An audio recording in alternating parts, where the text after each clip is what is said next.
नमस्कार प्रिय छात्र और छात्राएं, मैं जितेंद्र कुमार रावत अमन कंप्यूटर शॉर्ट हैंड सेंटर आपका हार्दिक स्वागत करता है।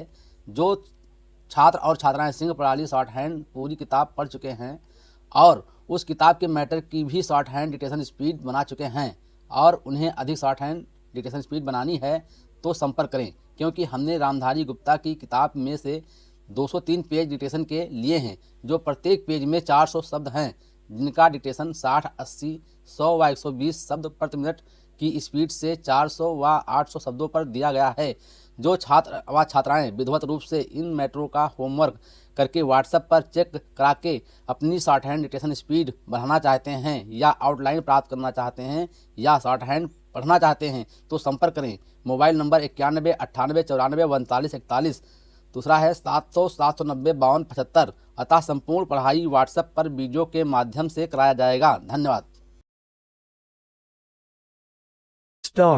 महोदय, जब तक आहिंदी भाषी हिंदी को हृदय से स्वीकार नहीं करते तब तक वो राष्ट्रभाषा का स्थान नहीं पा सकती, और ये तभी हो सकता है जब वे ये समझें कि इसमें उनका भी योगदान है और उन्होंने इससे केवल लिया ही नहीं बल्कि इसे कुछ दिया भी है और उन पर कोई दूसरी भाषा लादी नहीं गई है, बल्कि यह उनकी ही भाषा है।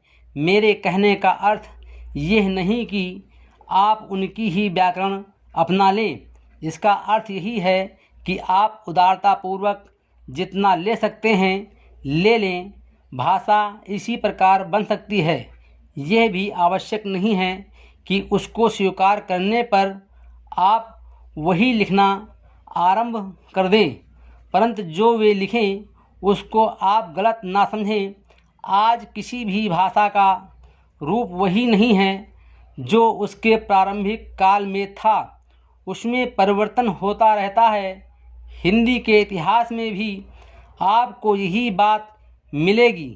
मैं हिंदी का कोई विद्वान नहीं हूँ, पर मैं अपने अनुभव से कह सकता हूँ कि उसमें भी पिछले 500 वर्षों में बहुत अंतर पड़ा है तथा पहले की और आज की हिंदी में काफ़ी अंतर है। इसलिए नवयुग में जब वो देश की भाषा बनने जा रही है तो उसमें थोड़ा अंतर करना भी पड़े तो वो स्वीकार कर लेना चाहिए, जिससे उसका अन्य प्रदेशों के लोगों के साथ मेल बैठ जाए। कई आहिंदी भाषी लोगों ने भी हिंदी को काफ़ी सेवा की है। आपको राज्यपाल महोदय आहिंदी भाषी हैं और इन्होंने अपनी भाषा की बड़ी सेवा की है। ये भी हिंदी के पक्ष में थे और इन्होंने बड़ा योग दिया, जिसके कारण हम संविधान सभा में सफल हो सकें।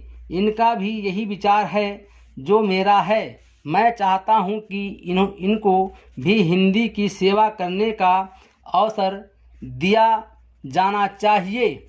उसका फल हिंदी के लिए और देश के लिए अच्छा ही होगा। मानपत्र में आपने संस्कृत के संबंध में कहा है। मैं मानता हूं कि हमारे देश में संस्कृत का अध्ययन आवश्यक है, क्योंकि देश की सभी भाषाओं का स्रोत वही भाषा है। संस्कृत में से हमारा संबंध अटूट है। इसकी पढ़ाई लिखाई कम हो गई है, ये हमारे लिए दुख की बात है। मैं आशा करता हूँ कि इसकी उन्नति होगी।